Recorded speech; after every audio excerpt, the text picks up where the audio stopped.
Well, I'm Shirley Hunt and I've been teaching in the Wellington area for about 29 years in a variety of classrooms from junior right through to senior, and I found a huge variety of a difference in the levels of noise in classrooms.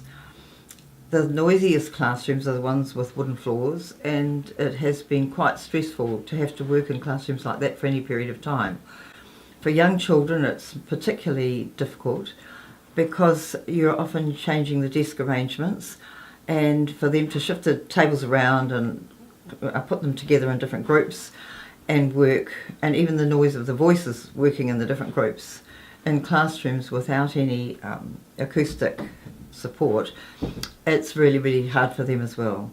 And the students themselves get stressed. You see them squeeze their eyes shut, put their hands over their ears and look as though they're very uncomfortable. It's also very difficult in rooms when you're using any sort of technology, rulers and other equipment that drop, picked up, chairs moved, tables moved, and that also causes this amount of stress. It does the same thing with seniors. I've seen that in the Year 10 classroom. A boy who likes to be really quiet with his work is disturbed by all the other noise because it's so loud. If anything drops, it reverberates through the room. And as several people drop their stuff, it's often quite noisy, and it does annoy other students who are trying to work. It would be really good if some method could be found to lessen the amount of echo and sound in those rooms. Having also worked in carpeted rooms with carpeted floors and carpeted hallways, it's a complete difference. It really is incredible, and you come out at the end of the day feeling much better, very relaxed. You don't realise at the time that the stress is building up with the wooden floors and all the noise and the high-pitched children's voices, but it's at the end of the day you notice it when you're so worn out. So it makes a huge difference. Yes, when I first started teaching, I regularly lost my voice and got nodules on my vocal cords just from having to raise your voice above all that noise.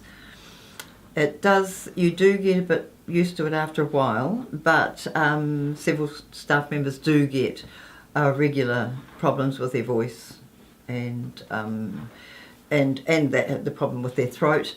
And if they are ill anyway, then it is a massive strain and they do get very bad throats. There's a lot of problem with that.